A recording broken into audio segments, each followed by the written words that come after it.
चलिए chapter number 6 पढ़ते हैं। चैप्टर का नाम है दहन और ज्वाला। ठीक है। दहन ये होता है जैसे कोई जलने वाली वस्तु होती है, वायु की उपस्थिति में जब जलती है तो उससे प्रकाश और ऊष्मा निर्मुक्त होती है। ठीक है। इसी प्रक्रिया को दहन कहा जाता है।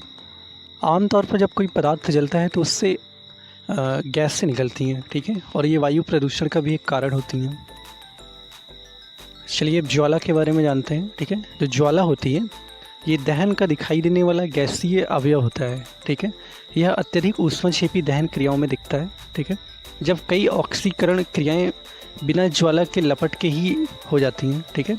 आग का जो रंग होता है ये तापमान, दहन के अवयवों का अनुपात और ईंधन पर निर्भर करता है। ठीक है। जो ज्वाला होती है ये लाल, नीली या फिर पीले रंग की सामान्यता होती है। ठीक है। चलिए दहन के इतिहास के बारे में समझते हैं कि इसका प्रारंभ कैसे हुआ था। ठीक है। मध्यकालीन युग तक लोग अग्नि को एक तत्व की तरह मानते थे। ठीक है। रॉबर्ट बायल तथा रॉबर्ट हुक ने यह दिखलाया कि यदि किसी बर्तन से हवा निकाल दी जाए तो उसमें गंधक अर्थात सल्फर या कोयला नहीं जलेगा, और यदि उसमें हवा प्रविष्ट कर दी जाए तो फिर वह जल उठेगा। उन्होंने यह भी सिद्ध किया कि सोरे के साथ किसी पदार्थ का मिश्रण शून्य स्थान में भी प्रज्वलित हो जाता है। ठीक है। जिससे यह भी पता लगता है कि हवा तथा शोरे दोनों में कोई ऐसा पदार्थ है जिसके कारण ज्वलन की क्रिया होती है। बाद में यह भी पता चला कि हवा में किसी पदार्थ के जलने से हवा के आयतन में भी कमी हो जाती है तथा बची हुई हवा निष्क्रिय हो जाती है, जिससे दहन संभव नहीं होता। ठीक है। सन 1773 में एक लैवेसियर नाम के वैज्ञानिक हैं। इन्होंने बताया कि दहन के लिए ऑक्सीजन की अत्यंत आवश्यकता होती है तथा बिना ऑक्सीजन की उपस्थिति में दहन संभव नहीं होता है। ठीक है। तथा उन्होंने यह भी बताया कि जो जलने वाला पदार्थ होता है जलते समय ऑक्सीजन के साथ रासायनिक संयोग भी करता है। अगर बात करें लकड़ी की, तो लकड़ी तथा कोयले के जलने में सबसे पहले उसमें से वाष्पशील पदार्थ निकलते हैं। ठीक है। जिनमें कुछ गैसों का मिश्रण होता है। इसके बाद बचा हुआ कोयला ऑक्सीजन की सहायता से जलता है और इसकी दहन गति सतह पर ऑक्सीजन के पहुंचने पर निर्भर करती है। ठीक है। याद रखिए कि लकड़ी या कोयले के अपूर्ण दहन होने पर कार्बन मोनोऑक्साइड नाम की एक विषैली गैस निकलती है। ठीक है। साधारणतः ईंधन के ऊपरी भाग का पर्याप्त ऑक्सीजन प्राप्त हो जाने से वह जलकर कार्बन डाइऑक्साइड बनता है, पर यदि हवा निकलने का ठीक से प्रबंध नहीं है तो यह कमरे में इकट्ठा होती रहती है। ठीक है। तथा यह स्वास्थ्य के लिए हानिकारक भी होती है। चलिए अब ये समझते हैं कि जो गैसीय ईंधन होते हैं, जैसे एलपीजी हमारे घर पे होती है, ये कैसे दहन होती है, कैसे जलती है। ठीक है। तो गैसों के अणु जो होते हैं ये गतिशील होते हैं और एक दूसरे से टकराते रहते हैं। निम्न ताप पर इसका अधिक प्रभाव नहीं पड़ता, परंतु उच्च ताप पर टकराने से पर्याप्त ऊर्जा उत्पन्न होती है, जिससे रासायनिक क्रियाएं संपन्न होती हैं। ईंधन और ऑक्सीजन के बीच की दहन क्रिया पहले सरल समझी जाती थी, लेकिन अब यह सिद्ध हो गया है कि ये जटिल श्रृंखलाबद्ध क्रियाएं हैं। अधिक ऊर्जा वाले अणुओं की टक्कर से परमाणु या मुक्त मूलक बनते हैं। ये मंद श्रृंखला क्रियाएं या तीव्र श्रृंखला क्रियाएं उत्पन्न कर सकते हैं। ठीक है। चलिए बुक के माध्यम से देखते हैं। ठीक है। सबसे पहले समझेंगे कि दहन क्या होता है। ठीक है।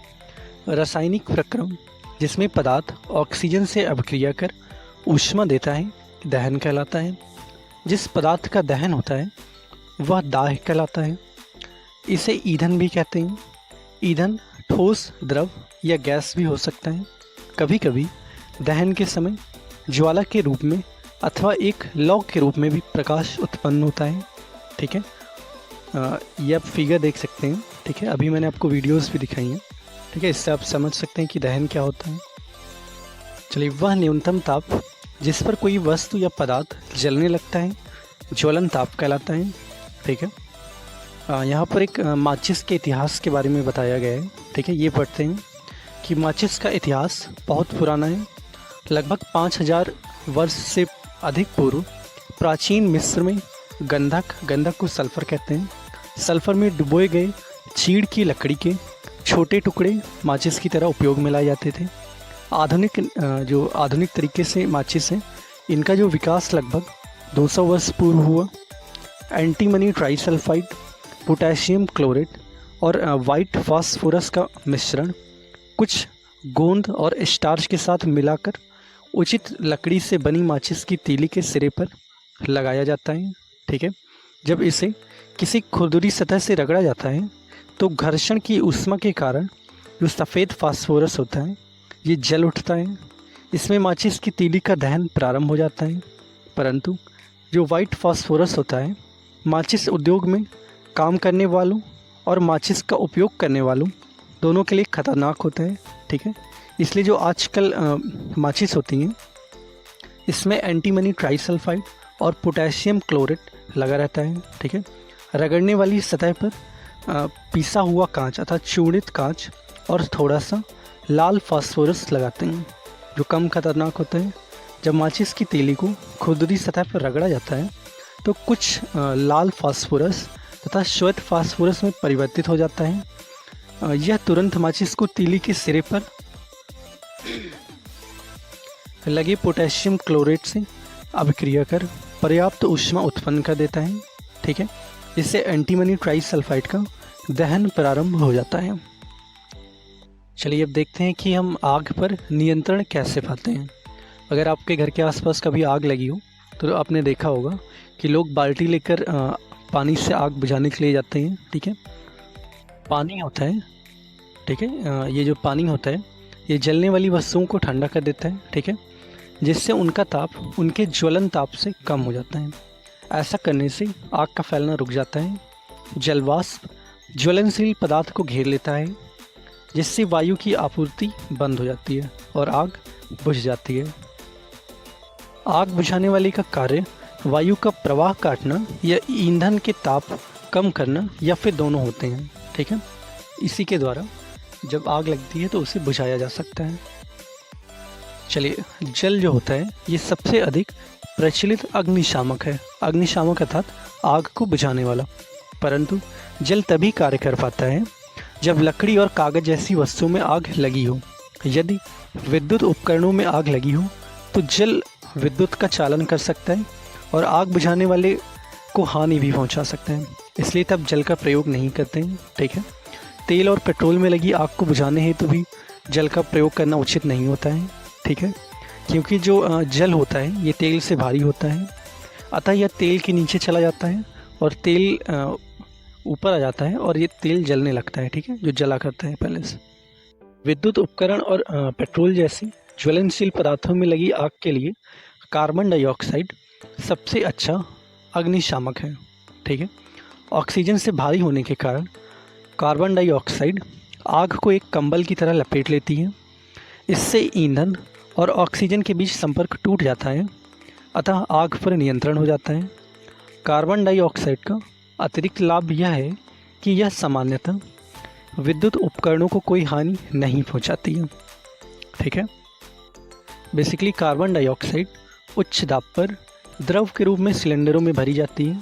ठीक है, और सिलेंडर से छोड़े जाने पर कार्बन डाइऑक्साइड बहुत अधिक तेज़ी से फैलती है और ठंडी हो जाती है। ठीक है, यह न केवल आग को चारों ओर से ढक लेती है बल्कि ईंधन के ताप को नीचे भी ले आती है, इसलिए यह अधिक उत्तम अग्निशामक होता है। कार्बन डाइऑक्साइड प्राप्त करने का जो दूसरा तरीका है ये सोडियम बाइकार्बोनेट, जिसे बेकिंग सोडा कहते हैं, या पोटेशियम बाइकार्बोनेट जैसे रसायनों के पाउडर का भारी मात्रा में छिड़काव से प्राप्त होती है। आग के निकट इन पदार्थों के बहुत सी कार्बन डाइऑक्साइड गैस निकलती है जिससे आग बुझ जाती है। ठीक है, चलिए अब दहन के प्रकार देखिए। ठीक है, फास्फोरस जैसी कुछ पदार्थ जो कमरे के सामान्य तापमान पर वायु में जल उठते हैं। ठीक है, इस प्रकार का दहन जिसमें पदार्थ बिना किसी प्रत्यक्ष कारण के अचानक लपटों के साथ जल उठता है स्वतः दहन कहलाता है। चलिए, हम त्योहारों पर अक्सर आतिशबाजी करते हैं। ठीक है, जब पटाखे को जलाते हैं तो यह एक आकस्मिक अभिक्रिया होने से ऊष्मा, प्रकाश तथा ध्वनि पैदा होती है। अभिक्रिया में बनी गैस बड़ी मात्रा में निकलती है। इस प्रकार की अभिक्रिया विस्फोट कहलाती है। पटाखों पर दाब डालने से भी विस्फोट हो जाता है, ठीक है। चलिए ज्वाला की बात करते हैं, ठीक है। दहन के समय जो पदार्थ वाष्पित होते हैं वे ज्वाला का निर्माण करते हैं। उदाहरण के लिए मिट्टी का तेल और पिघली हुई मोमबत्ती के साथ साथ ऊपर उठते हैं और दहन के समय वाष्पित होकर ज्वाला का निर्माण करते हैं, ठीक है। इसके विपरीत लकड़ी का कोयला वाष्पित नहीं होता और कोई ज्वाला नहीं देता। चलिए मोमबत्ती के जलने का विभिन्न क्षेत्र देख सकते हैं कि इसकी ज्वाला कहाँ कहाँ से होती है। जो सबसे गर्म भाग होता है ये बाहर होता है, फिर उससे कम गर्म भाग बीच में होता है तथा सबसे कम गर्म भाग ज्वाला के बिल्कुल समीप होता है, ठीक है।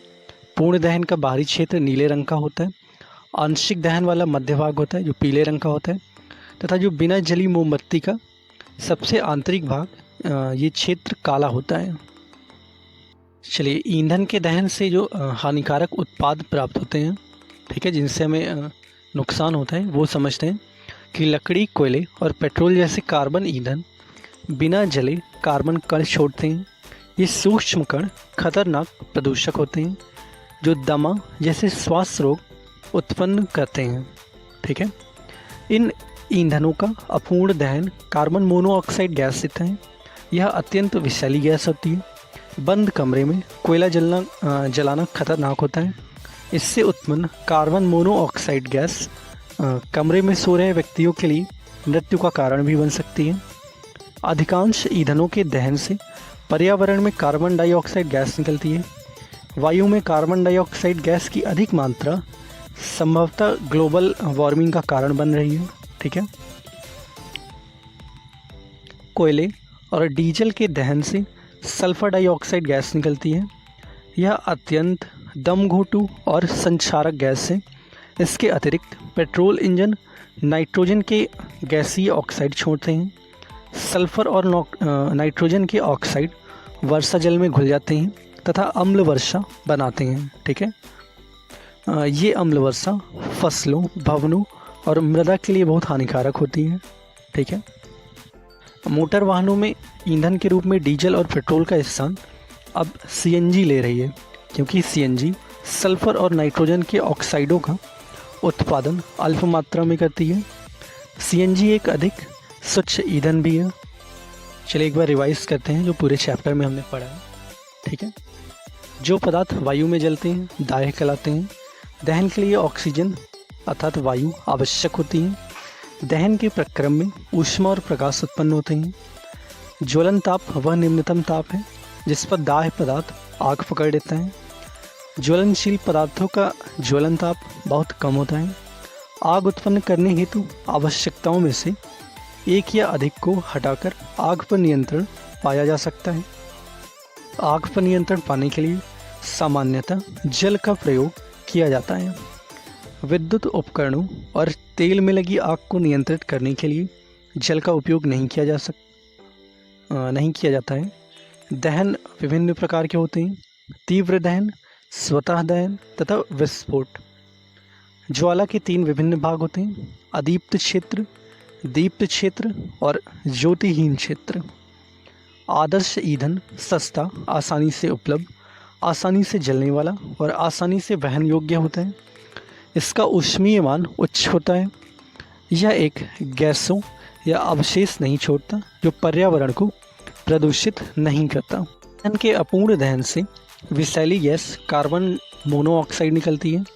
वायु में कार्बन डाइऑक्साइड की बढ़ी हुई मात्रा ग्लोबल वार्मिंग का कारण बन रही है। कोयले, डीजल और पेट्रोल के दहन से उत्पन्न सल्फर और नाइट्रोजन के ऑक्साइड अम्ल वर्षा करते हैं जो फसलों, भवनों और मिट्टी के लिए हानिकारक होती है।